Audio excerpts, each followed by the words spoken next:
Can a person from the past come to the present and meet his own self? Rather, can a person's past self come to the future and impart his reality from the past?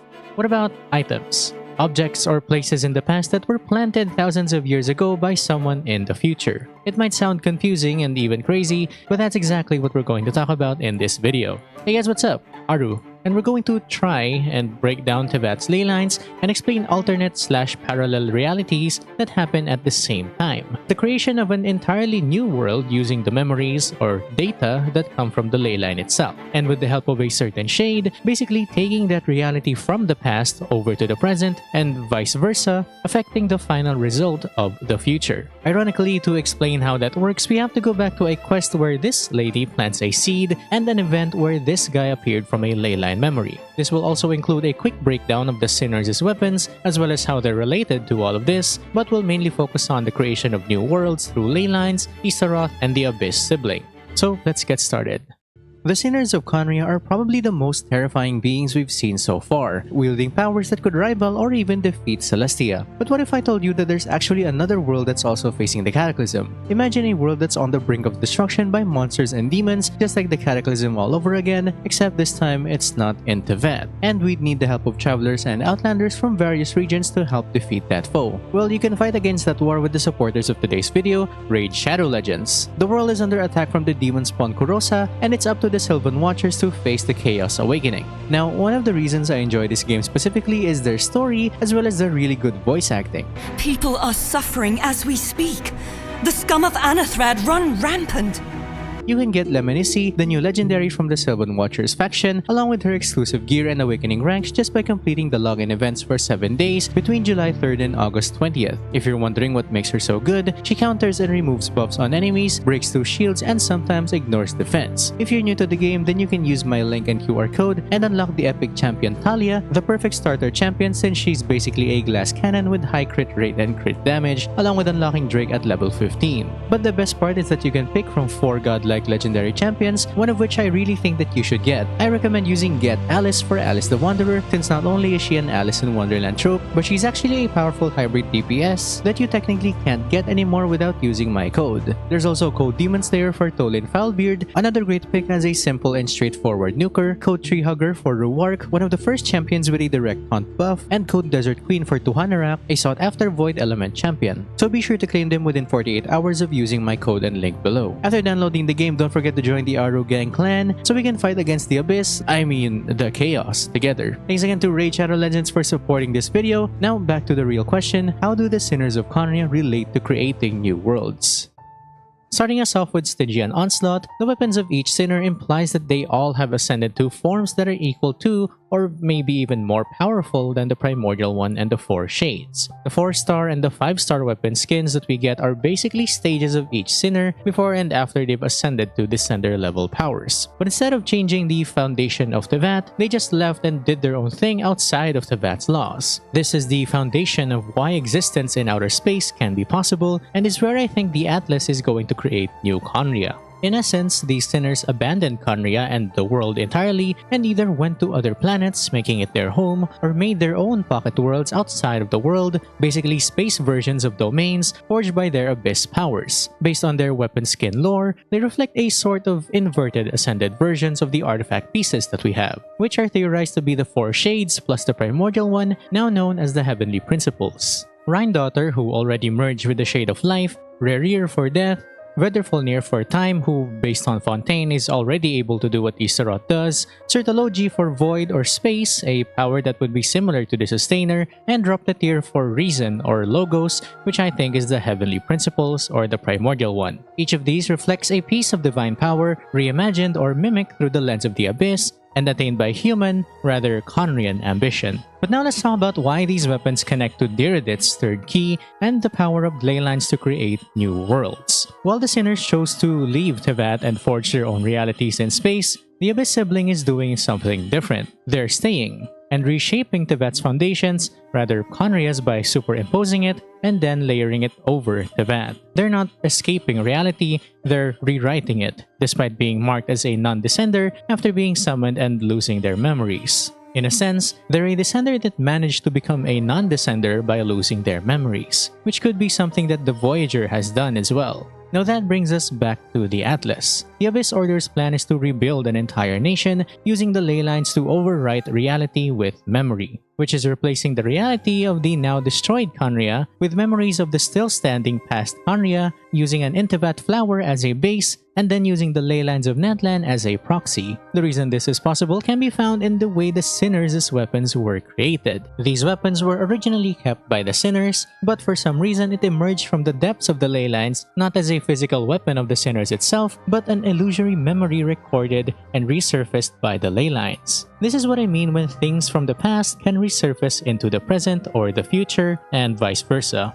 And it could explain Dirodit's momentarily third spaceship key as well, meaning things that happen in the past can resurface in the future, and things that happen in the future can resurface in the past. But that's only if ley lines are properly and expertly manipulated for it to happen, of which the Abyss and probably Khaenri'ah already knows how to.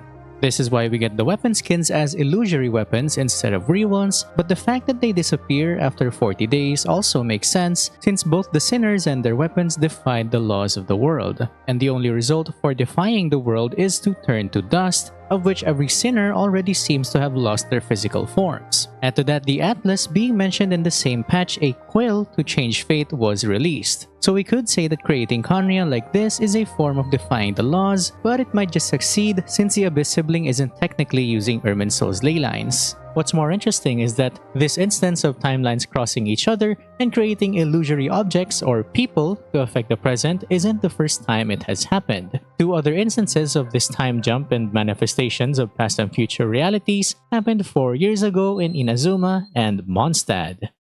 The Hidden Strife event is the Mondstadt event that Yelan mentioned to us, centering around a similarly red ley line disturbance within Mondstadt. This anomaly caused a manifestation of the past, specifically a younger version of Diluc, the Dark Knight hero, during a moment of conflict with the Abyss Order. Ley lines were also first explained in more detail by Albedo's letter, acting as a memory archive that replayed a moment from years ago with full physical realism. The younger Diluc appeared in his prime, interacting with the same monsters from the past. The monsters in this event act the same way as Stygian Onslaught in that they can actually interact or hurt any wandering person around the vicinity. While the younger Diluc we see is also a physical manifestation of memory. According to in-game dialogue, manifestations of past selves into the present like this is considered a rare but not unheard of phenomenon when ley lines are disturbed or tampered with. In a letter sent to Diluc, Albedo also offers a partial explanation to how ley lines work, and he further theorizes the power to control or manipulate ley lines to resurface past events at will. Albedo also assumes that the Abyss Order might have a small chance of achieving it despite not being the reason behind that anomaly. Now this confirms the resurfacing of people's past selves by way of ley line anomalies, but it also implies that the anomaly in Mondstadt is something that the Abyss Order can do, but just not this one specifically, which alludes to the Loom of Fate project first introduced in 1.4, and in 2.5 we see a better instance of ley line anomalies, past events becoming part of the present, and the inclusion of Easteroth in transporting things between past,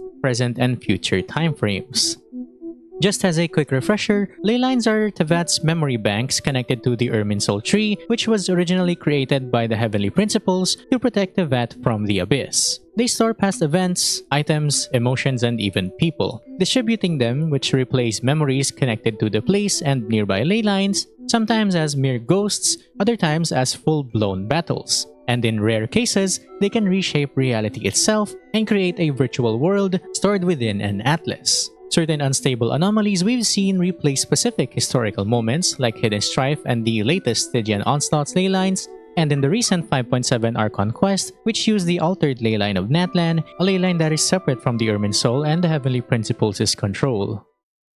In the latest event, Stygian Onslaught, we basically have to deal with a small ley line disturbance from the past. Specifically, it was from a war that happened long ago, which is implied to be the Cataclysm, since 5.7 is mainly about the Cataclysm and the fall of Khaenri'ah, while the weapon skins are from the Sinners who were related to both events. What's more interesting is that it created a domain that looks like the past, which is a similar site of the past that we see in the 5.7 Archon quest. Parts of Natlan's old world can also resurface as memories that you can experience, obviously from Archon quests and from world quests like the Little Guy, for example. And now we have the past of Natlan resurfacing as a result of new Khaenri'ah's creation, which made this coincidental moment possible. It's worth noting that normal Ley Line disturbances can replay past events into the present, but a complete altering of the present reality is only possible by having the aid of a certain higher being like the Shade of Time, for example. However, past selves of certain people can reappear when Ley Lines are disturbed even without the help of a Shade of Time.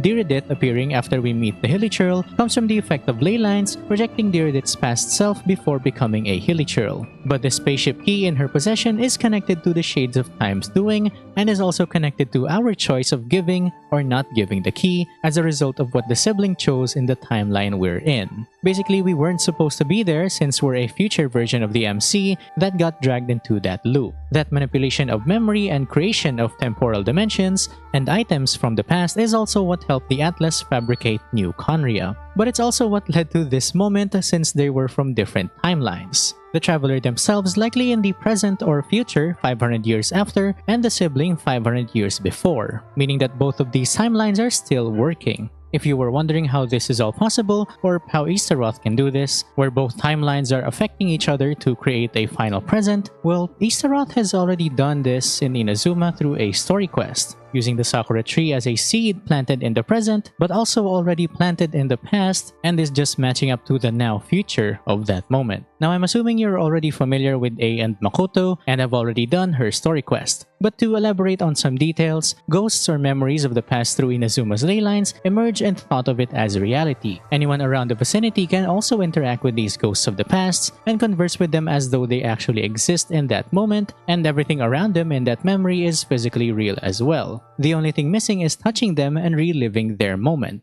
Now these ghosts can only appear for as long as the ley line that created them can. Theoretically, if the ley line is disturbed for long enough, it can fuel the memory ghost and remain in the present for as long as possible. In Diridit's case, she stayed there for about 3 days, or as long as the Loom of Fate interacted with the ley lines of Natlan. Now in the words of A, the sacred Sakura can absorb and purify the filth in the ley lines. After the Rift Hounds attacked, some of this filth leaked out through the cracks in the trunk and formed a physical entity. An entity formed with strong filth would be highly aggressive. But when purified, it presents in the form of a memory. Purified filth quickly dissipates and will be absorbed by the ley lines shortly afterwards. In other words, it cannot exist for too long. One example is Kazari, who is a form of filth and memory of the Kitsune Saigu, surviving through the Kitsune Saigu's intense memories of keeping the Sakura tree pure. But this basically explains memories of past people manifesting into reality. And moving to the future, Diridit is a similar ghost manifesting from memories of Natlan's ley lines while it was connected with the Loom of Fate.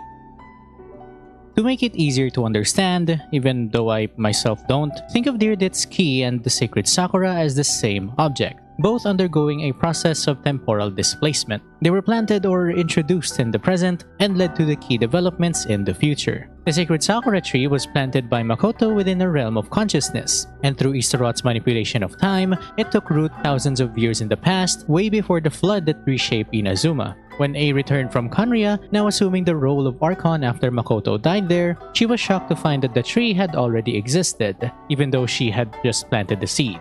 The world, however, remembered it as always having been there. She tried to prove it to Yae Miko, who responded with, "So the A of the present planted the sacred Sakura in the realm of consciousness, and it took root in the Inazuma of the past. No matter what you make of it, it's quite incredible." All of this is thanks to Makoto's power. Her understanding of eternity is much more profound than mine. Eternity is a concept intimately connected with time. When you begin to touch on eternity, the concept of time becomes murky. A place where time is meaningless and cannot be understood with ordinary logic. So that was the turbulence I was sensing. Well, I'm not convinced that it was Makoto's power alone. I know what you mean. Perhaps Makoto got a higher power involved in all of this. But whatever the explanation, her solution is what saved us all.